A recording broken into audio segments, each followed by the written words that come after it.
கார்த்திக் தெய்வா சீரியலில் அட்டகாசமான ப்ரோமோ வந்திருக்குன்னே சொல்லலாம். நாளைக்கு வீடியோ பிடிச்சிருக்கேன், லைக் பண்ணிட்டு பார்த்து சப்போர்ட் பண்ணுங்கள் ஃப்ரெண்ட்ஸ். அருணுக்கு எல்லா விஷயம் தெரிஞ்ச ஐஸ்வர்யாவை அடித்து வீட்டை விட்டு துரத்துறாங்க. மிஸ் பண்ணாமல் ஃபுல் வீடியோ கேளுங்க.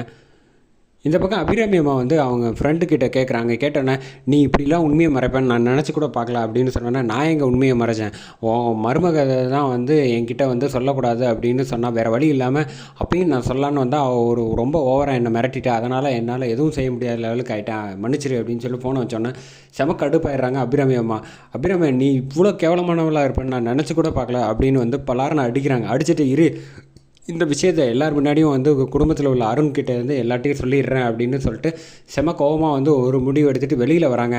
அத்தை தயவு செஞ்சுன்னு கையை பிடிச்சி வந்து கெஞ்சுறாங்க நம்ம ஐஸ்வர்யா. யார்கிட்டையும் சொல்லிடாதீங்க, என் குடும்ப வாழ்க்கை வீணாக போயிடும், அருண் என்னை எடுத்து ஒதுக்கிடுவார், தயவு செஞ்சு இந்த ஒரு தடவை என்னை மன்னிச்சிருங்க அத்தை அப்படின்னு சொன்னோன்னே, எட்ரி கையா அப்படின்னு என்ன நினச்சிக்கிட்டு இருக்கேன், நீ எது செஞ்சாலும் நான் வந்து எதுவுமே கேட்காம அமைதியாக இருக்கேங்கிறதுக்காக வந்து என்ன வேணாலும் செய்வியா அப்படின்னு சொல்லிட்டு பலார்னு வந்து அடிக்கிறாங்க. அடித்தோன்னே வந்து மாடியிலேருந்து இறங்கி வந்துட்டு இருக்கவங்க வந்து அருண் வந்து செம்ம கோவத்தில், அம்மா நிறுத்துங்கம்மா, என்ன நினச்சிக்கிட்டு இருக்கீங்க, ஆவுன்னா அவளை வந்து பொசுக்குன்னு அடிக்கிறீங்க, அவன் வந்து வயிற்றில் இருக்குல்ல, எந்த தைரியத்தில் நீங்கள் வந்து இந்த மாதிரிலாம் அடிக்கிறீங்க, நீங்கள் பண்ணுறது ரொம்ப தப்புமா, அவள் பாவம் இல்லையா அப்படின்னு சொன்னோன்னே, அவள் என்ன வேணாலும் தப்பு பண்ணியிருக்கட்டும், ஒரு தடவை வந்து கண்டிங்க, இல்லைன்னா வந்து என்கிட்ட சொல்லுங்கள், அதை விட்டுட்டு நீங்கள் ஏமா அடிக்கிறீங்க அப்படின்னா, அருண் உனக்கு ஒரு விஷயமே புரியலை, அவன் வந்து நம்மளை வந்து இத்தனை நாள் வந்து இப்படி இருக்கேன்னு சொல்லி நீ அப்பாவாக போகிறேன்னு சொல்லி நாடகம் ஆடி இருக்கா அப்படின்னோடனே, என்னம்மா சொல்கிற அப்படின்னா, நான் என்ன பொய்யா சொல்கிறேன், இங்கே பாரு தீபா வந்து ஆதாரத்தோடு வந்து பேப்பரோடு வந்திருக்கா பாரு அப்படின்னு சொல்லிட்டு, அது எப்படி முடிஞ்சிச்சு அப்படின்னதுக்கப்புறம் அருண்கிட்ட வந்து நடந்த விஷயம் எல்லாத்தையுமே சொல்லிடுறாங்க.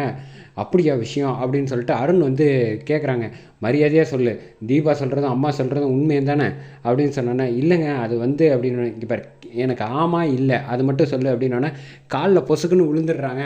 விழுந்துட்டு, ஏங்க தயவு செஞ்சு இந்த ஒரே ஒரு தடவை மட்டும் என்னை மன்னிச்சிருங்க, இனிமேல் வந்து நான் எந்த தப்பும் செய்ய மாட்டேன், பொய் சொல்ல மாட்டேன், ஏதோ அன்றைக்கி உள்ள சூழ்நிலை வந்து நான் இந்த மாதிரி சொல்லிட்டேன், நான் வந்து வேணுன்ட்டே உங்களை வந்து ஏமாற்றணும்னு நான் நினைக்கல அப்படின்னு வந்து சொன்னோன்னே, மரியாதை எந்திரி, என் காலில் விழுவுறது கூட உனக்கு தகுதி கிடையாது, உன்னை வந்து நான் வந்து என் கை கூட உன் மேலே படக்கூடாது, அடிக்க விரும்பலை, அதனால் மரியாதையாக சொல்கிறேன், நீயாவே இந்த பேக்கை எடுத்துகிட்டு வீட்டை விட்டு போயிடு, உங்கள் அம்மா வந்து ஏற்கனவே ஆல்ரெடி உள்ளே இருக்காங்க, நீயுமே உள்ளே இருக்க வேண்டியது தான், அதில் வந்து கூட்டுக்கலவாணித்தனம் நிச்சயமாக உன்னோடதும் இருக்குன்னு எனக்கு தெரியும், ஏதோ கார்த்தி வந்து போனால் போதுன்னு மன்னிச்சு விட்டான், அதனால் வந்து நானும் சரி அப்படின்னு சொல்லிட்டேன், ஆனால் கடைசியில் நீ வந்து மொத்தமும் என்னையும் சரி என் அம்மாவையும் சரி ஆசை காட்டி ஏமாற்றிட்ட பற்றியா, இதை வந்து நான் எந்த ஜென்மத்திலும் நான் உன்னை வந்து மன்னிக்கவே மாட்டேன், மரியாதையாக வந்து பேக் எடுத்துகிட்டு கிளம்பு அப்படின்னு சொல்லணுன்னே என்ன பண்ணுறதுன்னே தெரியாமல் வந்து ரியா வந்து சந்தோஷத்தில் இருக்காங்க. இவளும் மீனாட்சியும் கிடையாது, இந்த ஐஸ்வர்யாவையும் ஒரே கல்லில் ரெண்டு மாங்காவும் வந்து அத்தைக்கிட்டையும் நல்ல பேர் வாங்கின மாதிரி ஆச்சு, இவளையும் வீட்டை விட்டு துரத்துற மாதிரி ஆச்சு அப்படின்னு வந்து